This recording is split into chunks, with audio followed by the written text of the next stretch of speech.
Hey everybody, so I'm making this video on how to change the steering wheel clock spring on my 2017 Ford Expedition Limited.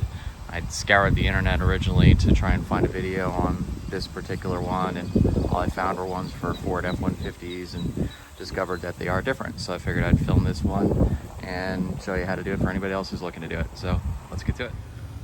So here's the symptoms in case anybody else is experiencing it. So first problem I had was down here, the cruise main would no longer turn the cruise control on, and that was the only button over here that wasn't working.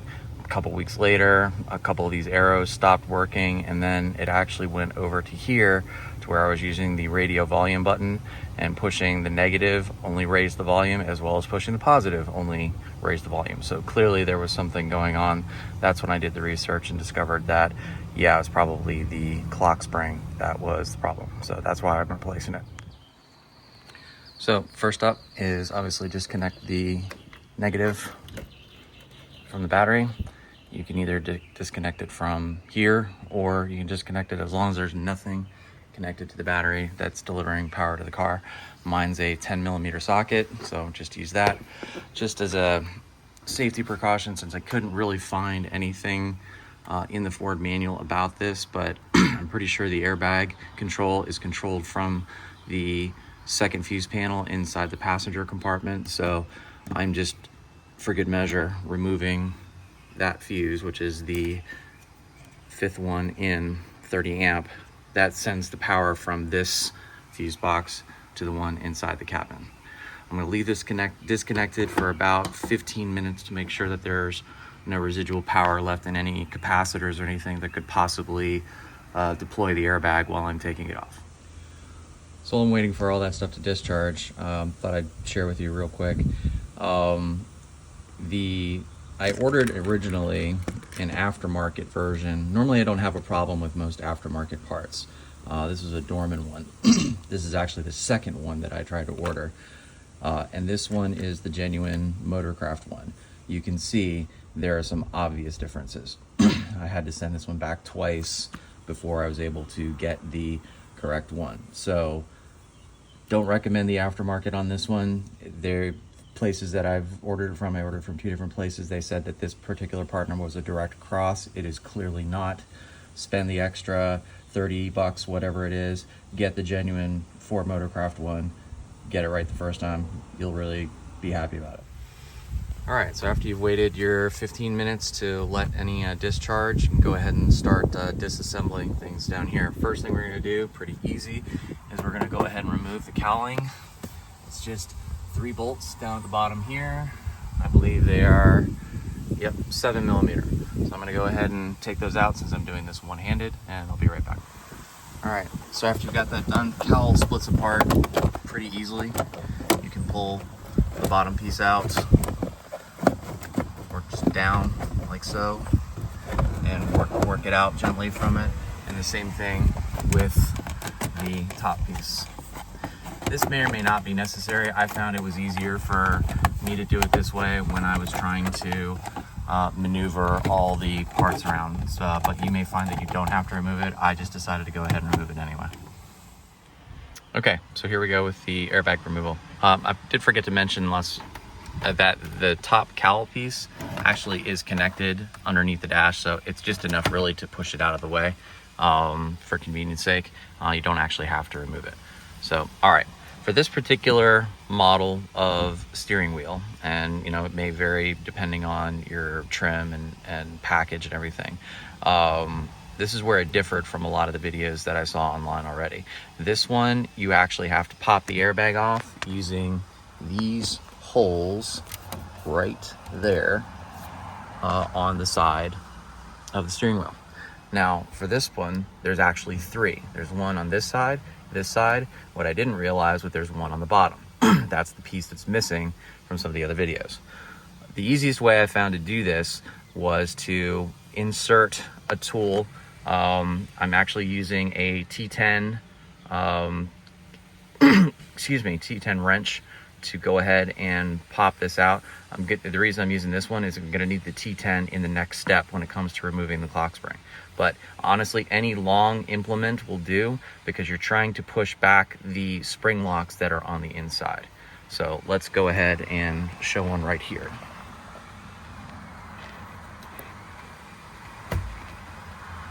As soon as you push that back, you'll actually see this part start to move out. And then want to go ahead and move on to the bottom and then the other side. I'm gonna do those, be right back with you. All right, that actually worked out easier than I thought. As soon as I popped the 3 springs in order, all of this just popped right out very easily. It's worth noting, I did actually wait probably about 30 minutes on the airbag. Just ended up with something else to do, a bit longer than 15. First time I did this, it was about 15-20 minutes. If you want to wait a full 30, it's entirely up to you. Obviously, it's just the biggest fear of trying to deploy the airbag when you disconnect it. All right, so now that we've got the airbag released, you can see again here now the 3 pins, and you can see the locks in which they sort of, you can see that here where they went into, there's a little bar in there. That's what we pushed from the side when we were popping the springs. So you can see how that releases from these catches. That's how that whole thing works. Okay, so now we're gonna disconnect these 2 connectors. There's these little tabs right here on either side. Honestly, easiest way to do this is just with a pair of pliers and gently rocking and lifting it out. So I'm gonna take care of that. There you go. Just like that, nice and easy. So next connector we're gonna take off is gonna be the horn connector. And then after that, we're gonna take off the main wiring harness. Main wiring harness comes off really easy. Just hold down the tab at the top of it and pull that out. In fact, it's easier to pull that out first because now it's easier to get at the horn. And this one, you can see there's a little tab right there. Just push that and slowly work the horn connector backwards. All right, next up is removing this bolt right here in the center of the steering wheel. Don't worry about having to mark it or keying it or anything. Once you see that this is off, the steering wheel will line up when you put it back. So for those of that you've worked on old cars, you know, sometimes you need to mark where that is. That's not the case here. I'm using a T50 star bit to take this off. This does actually have some thread locker on it if it's your first time taking it off. So it does require a little bit of torque to do so. Easiest way I found to do this, honestly, was just to brace my knees against the bottom of the wheel and get in and twist this off. So I'll work on that. All right, here we go. Nice and easy. So now the steering wheel should be free. Just slide off right here and set that aside. Here is the clock spring. This is our offending device. For this one, we have to take off the 1, 2, 3, 4, there it is, T10 screws in order to remove the clock spring. Okay, 4 screws are out. Disconnect this harness from the bottom. Again, little tab on there, just pull straight down. Now, when you're pulling the clock spring off, be careful to work it off because there is another connection under here. You don't want to break or bend those pins. And also be aware that your turn signal arm right there is clear as you take this off as well. So just slowly work it off. That's it. Okay, so now we take our new one and we just start to do everything in reverse. There are locator pins on there, and there is this lock tab, this big D-ring that you have right here. Very important, do not remove that until the very last step. The reason why is it holds the clock spring in the position that it's supposed to be in with all the wires and cables and everything that are inside of it. You don't want that to be out of position when you're putting this in. So there's your connector. Be careful to seat it very cautiously onto here. We're gonna do that, and we're gonna reconnect this connector. Okay, new clock spring's in, everything lines up properly, holes line up, connector on the bottom lined up, this is plugged in. Gonna start putting our screws back in now. All right, it's back in. Screws are all in, and just hand tighten. You know, clearly you don't want to over tighten these because it is just a plastic body. Don't want to strip those out. And now we'll go ahead and get our steering wheel, put it back on. So we're gonna guide this guy in here. Let's see if I can do this one-handed. I'm gonna guide your 2 airbag controls through that top hole, like so. And the D-ring will come through this hole as well. Seat it onto your steering wheel, and that is now in place. Gonna go ahead and put the bolt back on. I'm actually gonna put a little bit of thread locker on here just to keep it in place. It is a steering wheel after all. So I'll do that and tighten that up. Okay, bolt's back in. I'm sure there's a torque setting for it somewhere. I didn't use a torque wrench. So sorry for all you Ford guys out there that know that. But if you need to go with torque spec, if there's one, go ahead and put it in the comments down below for other people. I just snugged it up as hard as I could without over tightening it. You all should know how that one feels when you're putting it together yourself. Okay, so now time to go ahead and pull our D-ring and seat the wiring harness clip. Nice and snug in there, heard it click. And now we're gonna go ahead and connect the horn and the airbag connectors back up to the airbag. Okay, horn's back connected. So now we'll go ahead and connect the airbag connectors. These are color coded and keyed, as you can see, so there's really no way that you're gonna screw them up.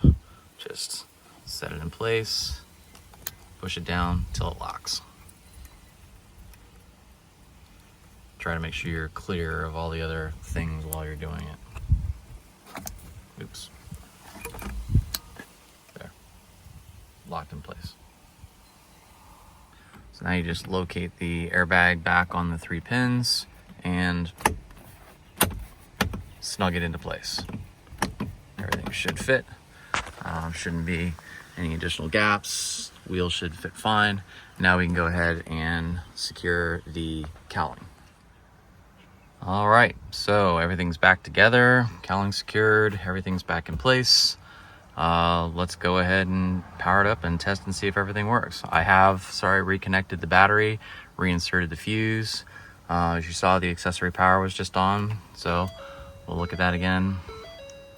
And just see if it's actually moving everything the way it's supposed to.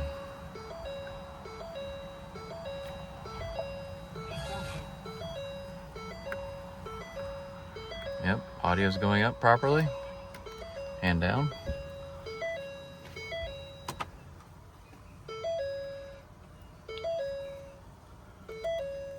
That one works to cancel. Let's see if our cruise main comes on.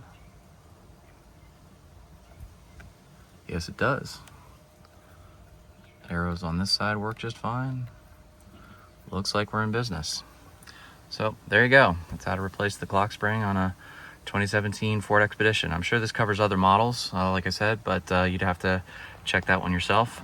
I'm normally not a video guy, but I thought that this was important to do for any of you do-it-yourselfers out there. It's a pretty simple replacement. Whole thing took me less than an hour start to finish, even with the waiting for the battery or the capacitors to fully discharge. It's pretty easy to do. So hey, hope this helps. Enjoy.